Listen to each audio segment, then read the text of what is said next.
What we're doing with bears now is our first step is to see where they are and how many we have and what are their sex and ages. When we have that kind of information, we can use science to estimate how many bears we could harvest someday and let the population grow. Now, in order to do that, we're using hair snares, or sections of barbed wire strung between 3 or 4 trees about 20 inches off the ground with something in the middle that a bear wants to smell or eat. Bear comes into this hair snare, goes under or over the barbed wire, and then leaves some hair. When we do this on a statewide basis, wherever we have bear range, we're going to have about 750 of these hair snare sites. The project is it's a 4-year study, and the objective or the goal is to come up with a statewide population estimate of black bears. We've captured and marked 45 bears so far, about half and half male to female. We are down in the Ozarks, so it's all in the Ozark Mountains. We're trapping everywhere from Springfield in the west to Poplar Bluff in the east, anywhere south of 44. Well, we use 3 different traps primarily. We do use a foot snare. It's just a cable with a locking device on it. The bear will step on a throwing arm, is what we call it, and it throws the cable up around the wrist, and the cable's attached to a tree.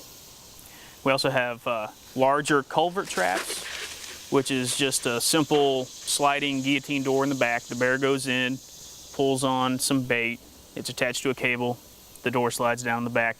The bear is just waiting in that culvert when you get there.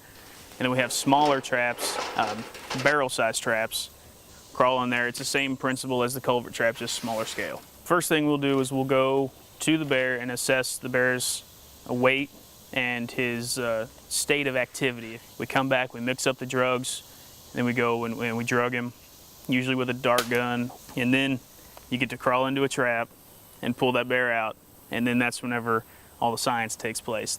We do 15 different measurements, from total body length to the area of his pads on his feet. Take DNA samples, hair samples, and a plug of tissue, usually out of the ear, and then we ear tag them. And then probably the most important thing we do is we put the radio collar on him. It is a GPS and VHF collar.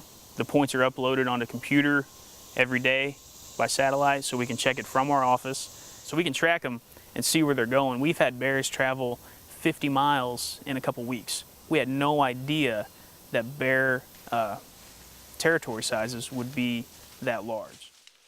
We've been finding our bears are healthy. They're big. They have a lot of food resources, because we're not seeing any bears that look like they're undernourished.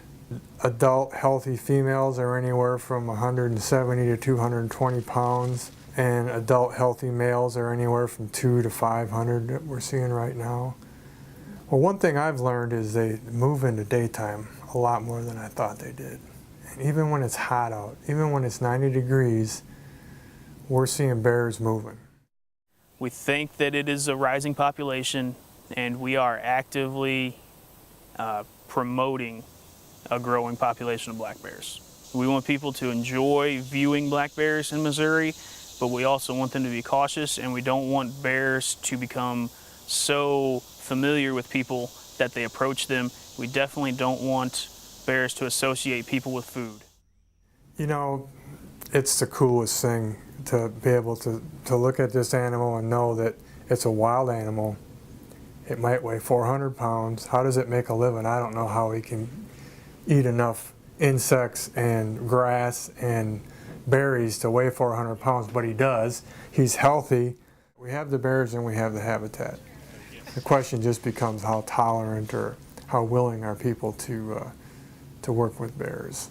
You know, if people don't tolerate bears, and if we have poaching and that sort of thing, then we're not going to have a lot of bears.